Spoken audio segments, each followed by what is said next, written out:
and we're going to give folks about a minute more to arrive and get settled, and then we'll get started.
Hi, everyone, and I'd like to welcome you to the Story of Our Schools panel discussion, Our Schools, Our Communities, Past and Present.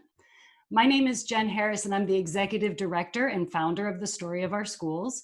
We're so excited to have you join our conversation tonight as our panelists reveal how the history of our schools can provide a critical perspective about today's issues, such as gentrification and social justice. Before I turn it over to our panelists, I'd like to share a little bit about our organization and our school projects.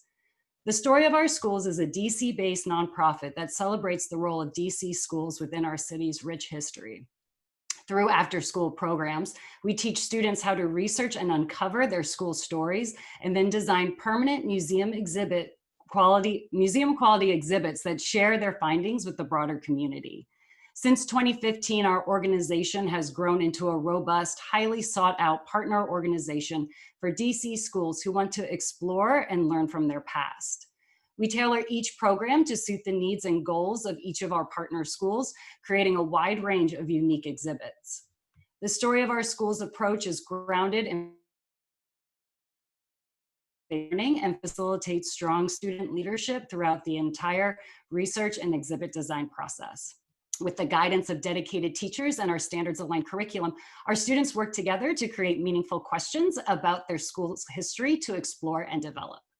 The students visit local archives and museums, search for historic photographs, interview longtime area residents and alumni, hear from guest speakers, and much more. Acting as ambassadors, they share their knowledge with the entire school community by leading activities or writing articles for students and families. Once research is complete, students hear from museum professionals and learn about curation, exhibit design, caption writing, and other visual storytelling techniques that bring to life their school story.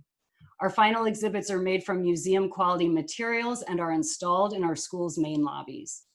These spaces create new learning environments and pride points for school communities and visitors. We have completed 3 school projects and their final exhibits can be seen at Capitol Hill Montessori at Logan, Marie Reed Elementary, and Payne Elementary. The exhibit reveal events are incredible experiences, bringing together area residents of all ages as we learn from and celebrate with each other. We are currently working with our 4th and 5th partner schools, Oyster Adams Bilingual School and Elliott Heim Middle School. Both partnerships began in 2019 and, like most things, stalled in March 2020 with the onset of COVID. However, we continue to push the students' work forward through virtual channels and are working with our school communities to support and to continue each project. As I reach out to community members to digitize historic photos or follow up on oral histories, I continually hear how excited people are to contribute to their school story exhibit. As the pandemic continues to keep us apart, celebrating our past is bringing people together in a very powerful way. Through our project platform, we aim to create a welcoming space for all community members to have deeper conversations about their shared history. Especially at a time when economic and racial injustice are spotlighted in our school communities, we can use history as a touch point to examine lessons learned from the past and then use these lessons as a lens to examine current inequities to spark critical conversations. So now I'm going to turn it over to Janelle George, a beloved Story of Our Schools board member and our moderator for this evening. Thank you.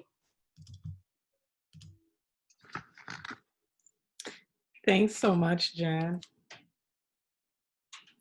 Thank you, Jen. It's my pleasure to introduce our panelists for our discussion tonight. Our first panelist, Harlan Kinzer, has been an educator for 15 years and is currently the reading specialist at Marie Reed Elementary School in Adams Morgan. She partnered with the Story of Our Schools during the 2016-17 school year by leading her group of Marie Reed students as they uncovered their school's history. Their exhibit was installed during their school's modernization, renovation, and continues to welcome students and visitors from the Legacy Wall Gallery located in the main lobby of the school. And Kimberly Springle, who's also joining us, is a historian with a focus on community history. Her research interests include 20th century African American history, the history of public education, and capturing the untold stories of lesser known contributors to society. She has served for the past 12 years as the executive director of the Charles Sumner School Museum and Archives, the official museum and repository for the history of DC public education. Kimberly is also the founder of Nio Congo Cultural Consulting, which serves communities and individuals nationwide in preserving their cultural assets and lecturing on topics related to history and cultural heritage. Thank you so much for joining us, Kimberly. Wyndham Mills is a current freshman at the School Without Walls High School, and she is a past Story of Our School student.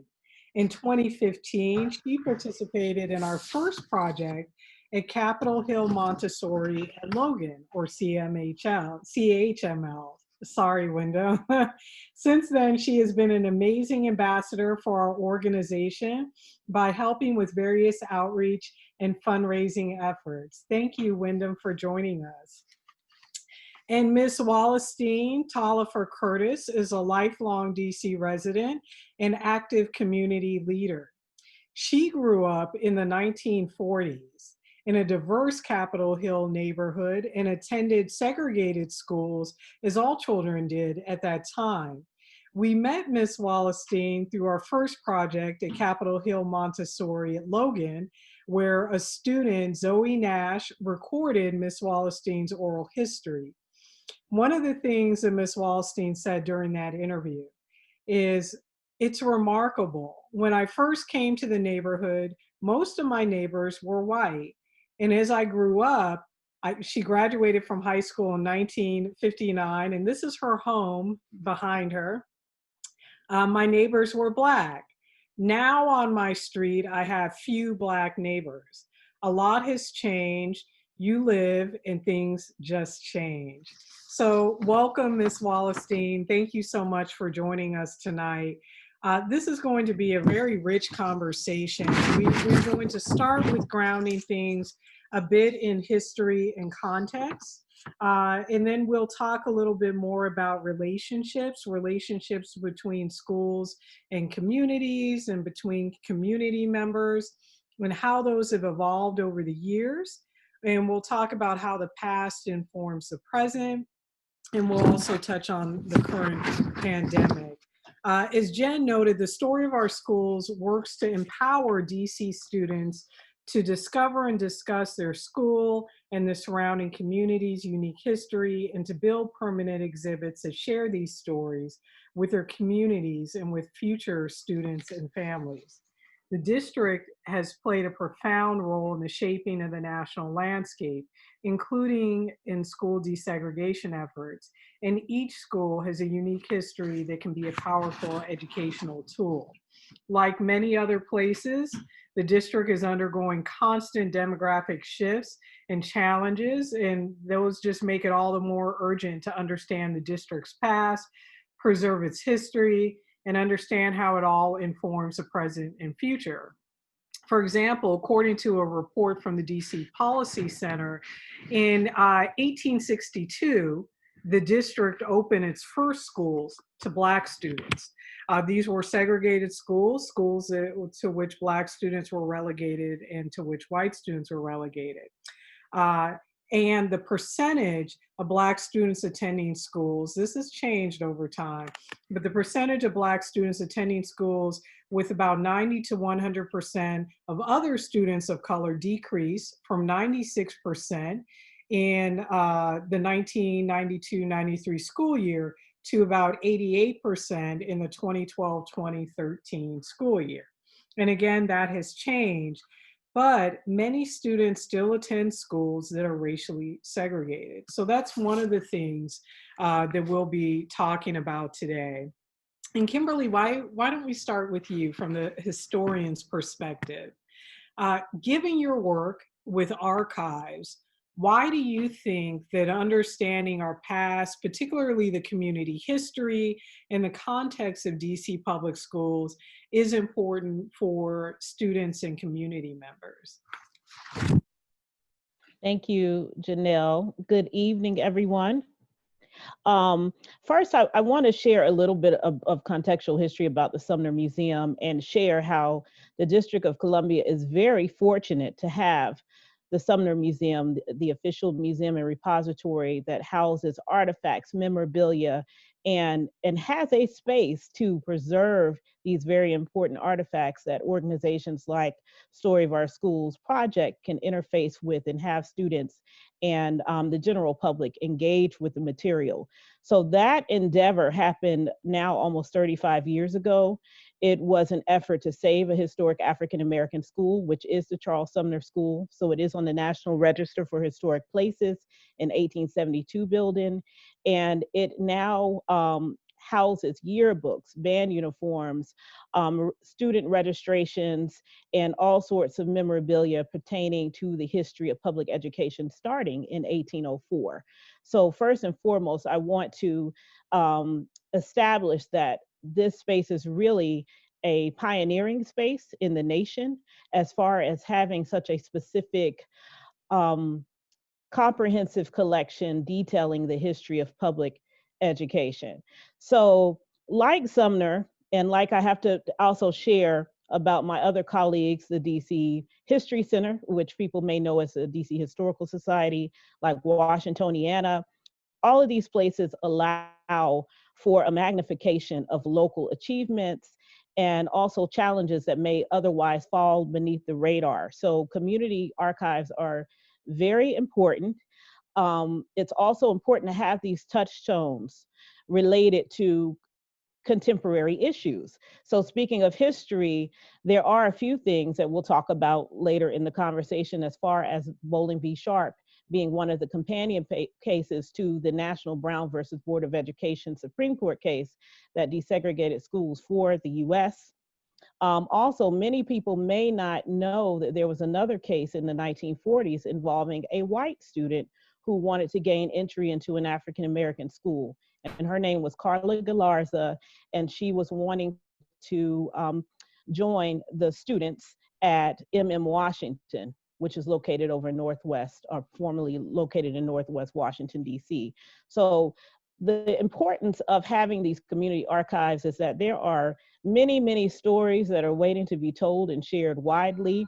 Um, there, many of them are still, waiting to be uncovered in the archives.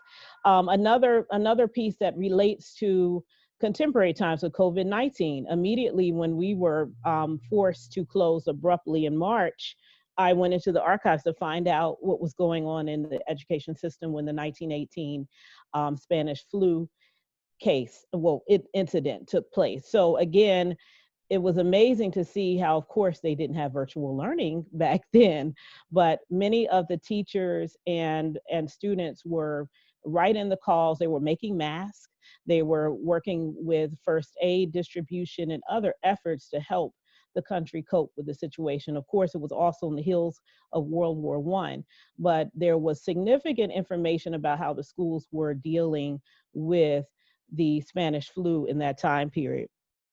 So with all of that, I just want to say as we kick this discussion off, we are so fortunate to have this archives, and it's also why it's important for the Sumner Museum and also my other colleagues out here that are stewards of these community archives to connect with organizations like Story of Our Schools Project.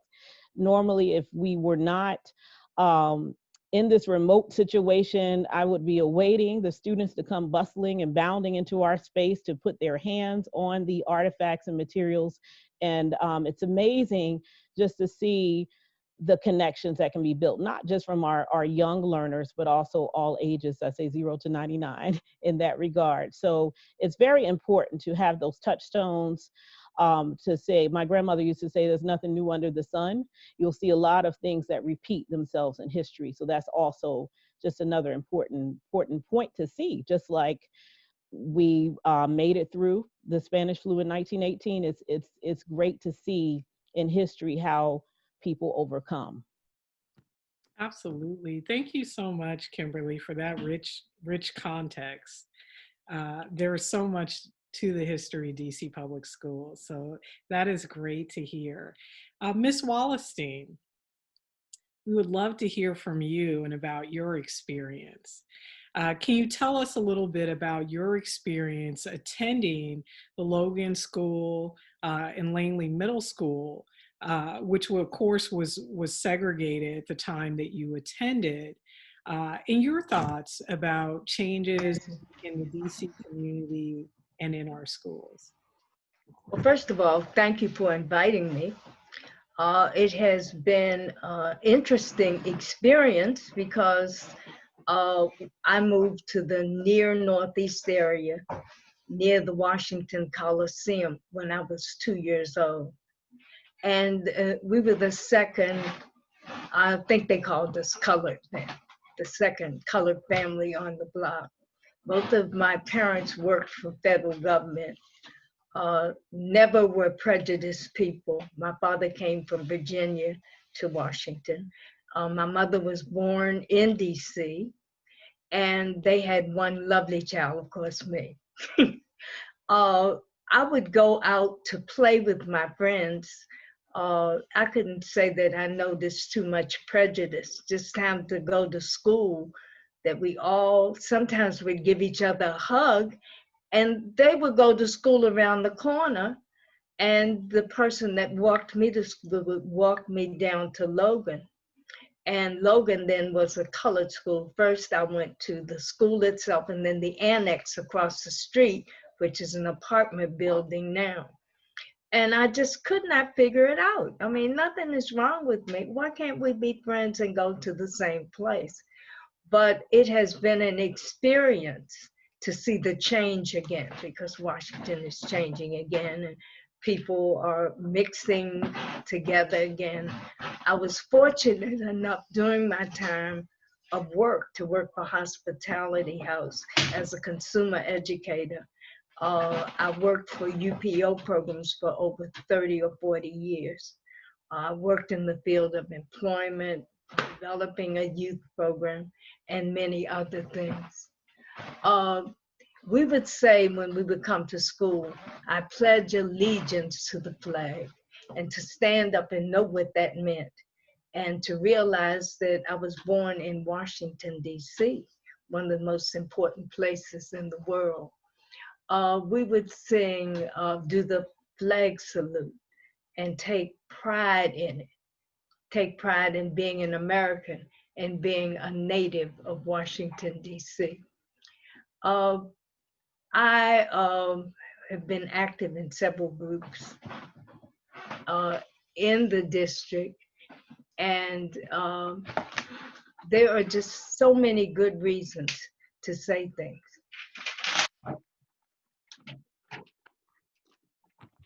Thank you so much. I'm gonna look down. I wrote some notes so I could kind of stay on legs. Thank you. Okay, it's segregated schools that I experienced. All going to Langley Junior High School, and my second year at Langley, that was next door to McKinley, and then experienced schools being integrated. We were called colored schools. And I would laugh and say, my school isn't colored. Why are all schools colored where I have to go? But I've learned a lot for that. The flag salute, pledging, knowing that it really now has a real meaning. Thank you so much, Ms. Wallerstein. And from Ms. Wallerstein to Wyndham, who's our current student. Wyndham, you provide a really valuable perspective as a student, particularly now, but as a student who participated in the Story of Our Schools program. So we also have a couple of questions for you. And I think the first is, Wyndham, what is something significant that you learned during your, about your school, during your time that you participated with the Story of Our Schools? Okay, well, first, something significant I learned about my school during my time working with Story of Our Schools was probably that the Logan School I attended was actually the second of 2 locations. and at the first of which was the modern-day apartment complex across 3rd Street. It was so interesting to me that a building with so much historical significance to DC was, one, still standing, and two, so accessible. And in fact, if you go to the apartment, there's still a plaque that says the Logan School on the front of the building by the entrance. Yeah. We learned the school had many problems like overpopulation and small classrooms, which ended up causing the relocation to the Logan School that I attended for, I think, 11 years? Yeah, 11 years. Wow, thank you for that. And what an interesting connection between Miss Wallerstein's experience and your experience. And that brings me to this question, Wyndham. Why do you think that it's important for all students to understand DC's history, as well as the history of their schools and the communities in which those schools are located? Well, learning the history of DC and my school's community helped give me and my peers a way to connect with our city. We were given the opportunity to walk around, visit the archives, and interact with historians. And I think it's really important that all students are given that opportunity because it was a really valuable experience and very unique to anything that I've done before. Plus, it also helped broaden my student application resume for job applications in colleges. So. Great. That sounds like a wonderful, wonderful experience. Thank you, Wyndham. And so as we have been discussing throughout time, schools have really been on the front line for social and racial justice. Ms. Springle mentioned a couple of these things, including the DC case of Bowling versus Sharp, which was actually argued before Brown versus Board of Education, but it was decided on the same day that Brown versus Board of Education was decided, and that helped to invalidate racially segregated education in the district. Yet we know segregation still persists in public schools, not just here in the district, but throughout the country. The 1974 case of Milliken versus Bradley, Justice Marshall, in what was really a powerful dissenting opinion, he was really disappointed in the court's decision to essentially allow school segregation, in that case in Michigan, to persist. And he noted if children are not able to learn together, it is unlikely that they will ever live together. Harlan, as an educator, why do you think that schools, and particularly understanding the history of our schools, is so important for intergroup relationships or being able to learn together and later live together? So I think Kimberly spoke to this a little bit, but it's really important because history repeats itself.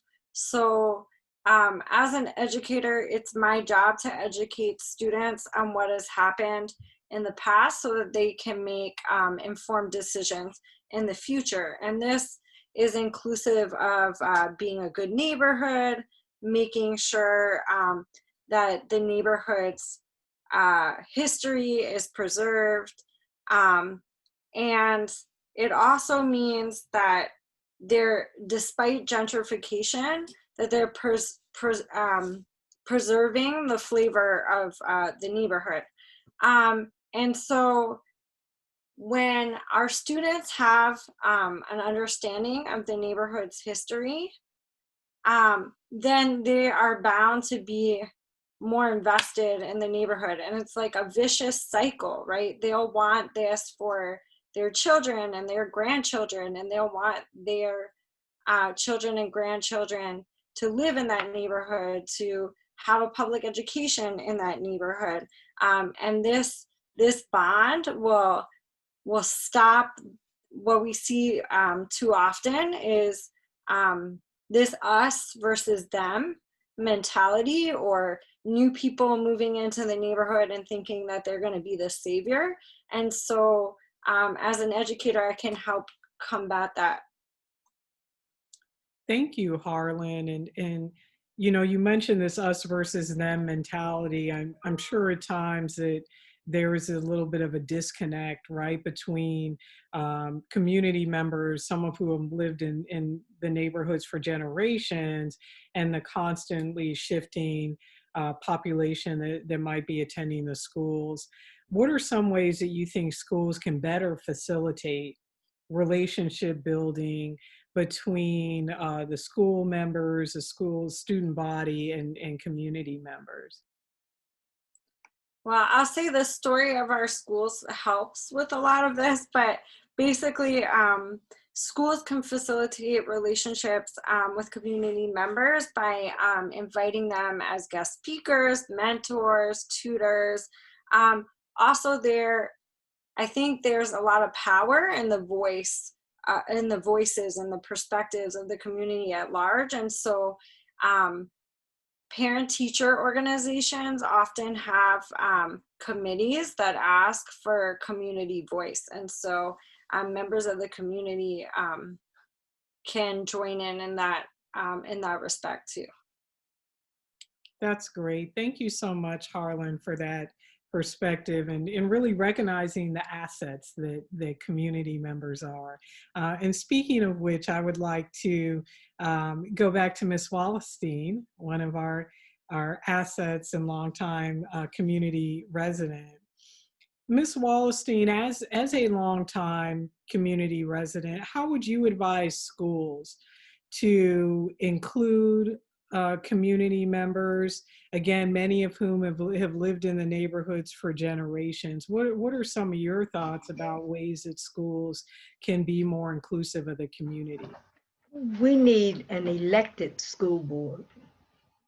Once in the early parts, the President of the United States even was involved in us choosing people to be on the board. People need to be interested, and when you have activities to include outreach, to include organizations in the community and residents that need to take part. And that needs to continue. If they're not involved, nobody really cares. And they really need to know what's going, because our children are our present and our future. And it is our responsibility to chime in and do it together. Thank you. Thank you. That accountability, if you will, is really, really Yes. important in allowing the community members to have a stake in the community. And thank you so much for that perspective, Ms. Wallerstein. So speaking of the past in terms of how it informs schools today, I want to go back for a moment to Harlan again and pose this question to her. How can we use the past? Ms. Wallerstein talked about her experience attending segregated schools. How can we use the past and past experiences to launch powerful conversations about our school communities today, particularly at this moment in time? Harlan, I would love to hear your thoughts about that. So I think the past really serves as a jumping off point or a conversation piece for what's happening now. Because again, things repeat themselves in history, and a lot of what we're seeing in our country is nothing new.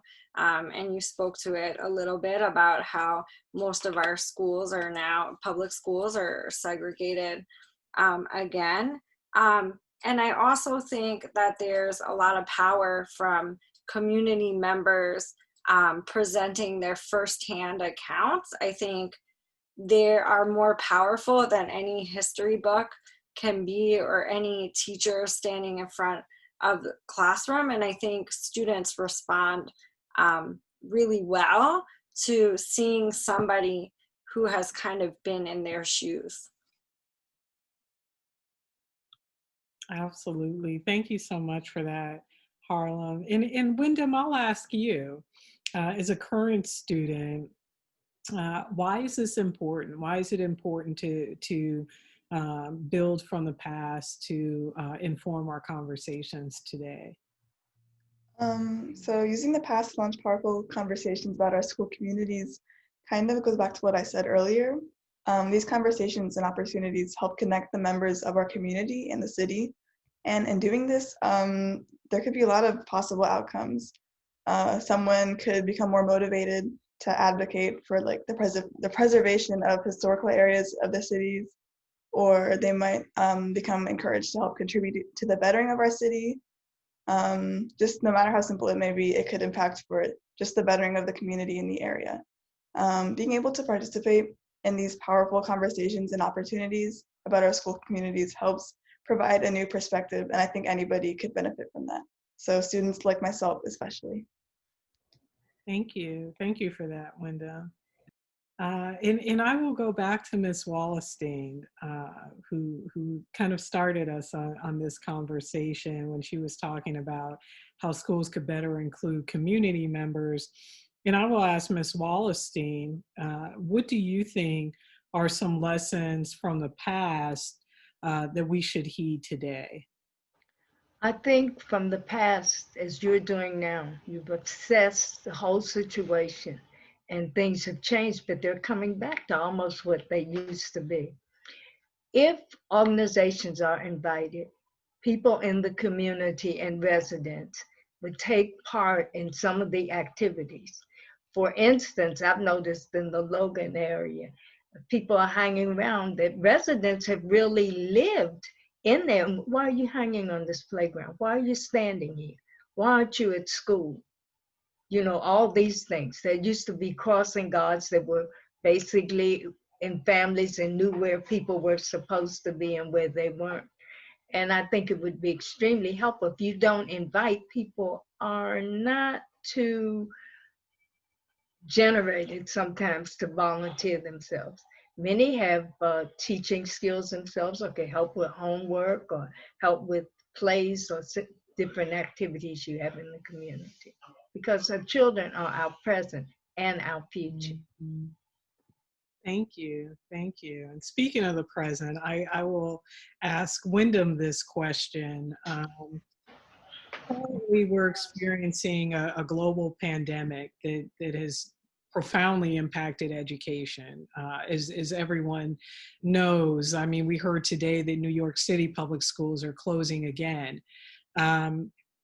This time has also exposed issues of racial discord and division, including this summer in response and outrage to the killing of George Floyd, but also so many others. What do you think, Wyndham, is a lesson that we can learn from this moment? Okay. I think a lesson we can learn from this moment is how important it is that everybody in a community is on the same page or under the same understanding.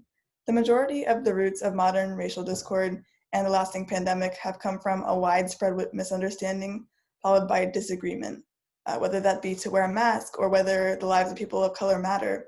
In a time where the norm is not being able to see each other and convey information face to face, communication is definitely key, and it's crucial that everybody remains on the same page, student and teachers especially, considering of how much a student's life can be jeopardized if communication isn't maintained. Thank you. Thank you for that, Wyndham. And surprisingly, we're pretty close to our closing, which is a little odd. But in the challenges, in the face of these ongoing challenges that we've talked about, whether it's school resegregation, racial divisions, changing neighborhoods, opportunity gaps, it's also really critical to remain hopeful.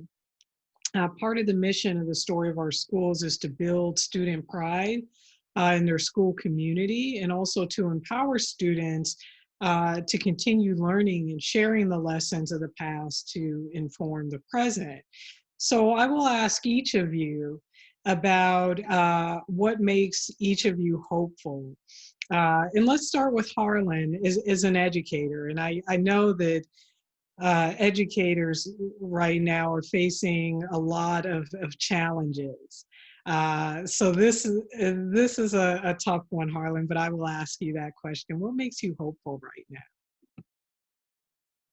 So seeing so many young people of all ages advocate for change and participate in peaceful protests across our country makes me really hopeful. In addition, I see stories, I don't know how many of you watch NBC Nightly News, but at the end they have a segment about people that have done something positive in their community. And there have been a lot of young people highlighted.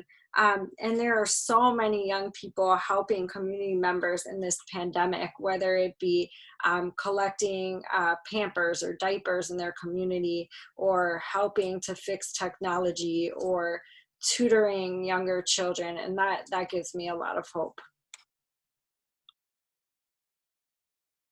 Thank you for that, Harlan. Wyndham, as a student, what makes you hopeful? As a student, knowing there's a future I'll be able to contribute to makes me hopeful. While the situation that we're in right now isn't exactly the best, there's still a future that I'll be able to help change for the better, and especially with a fulfilled education. And knowing that helps keep me motivated and optimistic and hopeful. Thank you, Wyndham. And Kimberly, particularly given what you see from history and in the archives and in the records that you review, what makes you hopeful? I believe what makes me hopeful is within the archives lies the blueprint, lies the inspiration. Even when you think of Bolin v. Sharp and the issues in Washington, D.C., that was a small spark that created a major impact. There was a barber in the neighborhood whose child, he wanted to have equal access to education. And the parents consolidated group and these smaller groups that really banded together to make change. So I think the hopeful part is we can draw inspiration from individuals and small groups that are able to do something to make great change. And that's evidence is in the archives. That's wonderful. That's wonderful. And Ms. Wallerstein, given what you have experienced, and you also described the great work that you've done over the years as well, what makes you hopeful? I'm looking at the young lady, Wyndham, and it makes me think very much of Wallerstein Yvonne Talia Farrell Curtis, that allowed, and I'm so proud of you, allowing young people to take part in the change. I watched Gracie and I watched Layla, and they're not separated at all, and therefore making a better. You have to thank the parents for that, because the parents make it possible that we're together in the situation where we live. And it's not just going to school and leaving and don't communicate. And we must listen, that's the key to what our young people are thinking. But they are directed by the right kind of parenting. That makes the difference, because much of us is our children. Thank you so much for that. And Gracie thanks you as well, Ms. Wallerstein, for that. Thank you so much for just this, for sharing, everyone, for sharing your experiences and sharing your perspectives. And there is one question that I see in the chat, and this is for Ms. Wallerstein. Do you have any thoughts about students who are attending schools outside of their neighborhood, such as citywide charter schools or other schools? Do you think that impacts the connection with students in their neighborhood schools? I think you're on mute, Ms. Wallerstein. Can you hear me now? Yes. I learned from everything. I sent my daughter to DC public school a year, and then I sent her to Catholic school. I wished I would have. I have nothing against the Catholic system, but our schools weren't two together, and I made that choice. I think DC public schools are wonderful. We can make them better, especially when you open and invite parents and community and being involved. If you close the door, don't allow them to be involved, even people that don't have children. It is our responsibility for helping the foundation to really grow, you know. So I'm very proud of you, each of you, and thank you for asking me to participate. An old lady now that's almost 80 that went to Logan School. Well, thank you. Thank you so much, Ms. Wallerstein, for sharing all of your great wisdom and experience with us. And I think that's the key, Ms. Wallerstein, relationships and continuing to build relationships. So that does conclude our discussion for the evening. And I would like to thank Ms. Wallerstein and all of our panelists again for joining us today and for sharing their time and their perspectives. And if anyone has any questions or comments, we would love to hear from you. If you can email us at info@storyofourschools.org. Thank you so much for joining us this evening. And I will give it back to Jen. Thanks, Janelle, and thank you to all our panelists for sharing your perspectives. If you'd like to show your support of the story of our schools, please visit the website on your screen and join us for our 4th annual auction. All proceeds benefit the work that brings to life the story of our schools. I'd like to take a second just to thank some of our auction sponsors at the designer and historian levels. Amazing support that brings programming like this to you all. Kathy Albright, Alex and Miriam Knock, Elizabeth and Pete Nash, Claudia Anderson, Donica Petrosius, and Greg Witzel, and the Kennedy family. Lastly, we invite you to join us on Friday as we toast to the success of our partner schools while celebrating our past and moving toward a more hopeful future. Thank you and have a good evening.